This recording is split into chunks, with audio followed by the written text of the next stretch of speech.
படித்தா இன்ஜினியரிங் தான் படிப்பேன், அதுவும் கவர்மெண்ட் கோட்டா தான் படிப்பேன்னு சொல்லிட்டு வெயிட் பண்ணுற மாணவர்கள் எல்லாருக்குமே கடைசியாக ஒரு வாய்ப்பை டிஎன்ஏ கொடுத்துருக்கு. என்னன்னா சப்ளிமெண்ட்ரி கவுன்சிலிங். அது ஆகஸ்ட் 14ஆம் தேதியோட வந்து பார்த்தோன்னா உங்களுக்கு ரிஜிஸ்ட்ரேஷன் க்ளோஸ் ஆகுது. ஸோ அதை இந்த வெப்சைட்டில் போயிட்டு நீங்கள் ரிஜிஸ்ட்ரேஷன் பண்ணி வச்சுங்க. இதனால் உங்களுக்கு என்னென்னலாம் பெனிஃபிட் கிடைக்குன்னு பார்த்தீங்கன்னா, உங்களுக்கு வந்து பார்த்தீங்கன்னா கவர்மெண்ட் கோட்டா வழியாக போனீங்கன்னா ஃபஸ்ட் கிராஜுவேட்னா நீங்கள் எம்பிசி, பிசி, பிசிஎம் இந்த கம்யூனிட்டி சார்ந்தவங்க ஃபஸ்ட் கிராஜுவேட்டாக இருந்தால் 25,000 வந்து பார்த்தோன்னா உங்களுக்கு ஃபீஸ் மைனஸ் ஆகும்.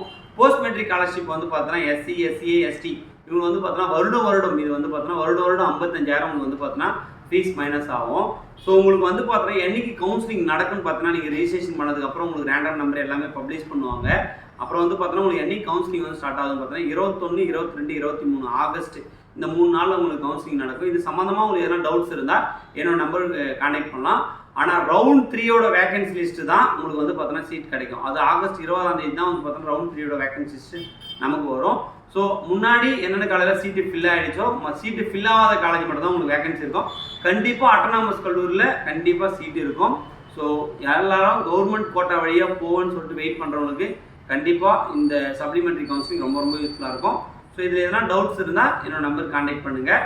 ஸோ அதே போல் ரவுண்ட் 1, ரவுண்ட் 2, ரவுண்ட் 3ல உங்களுக்கு என்னென்ன கல்லூரி சீட்டு கிடைச்சிருக்குன்றதை கீழே கமெண்ட் தெரிவிங்க. தேங்க்யூ.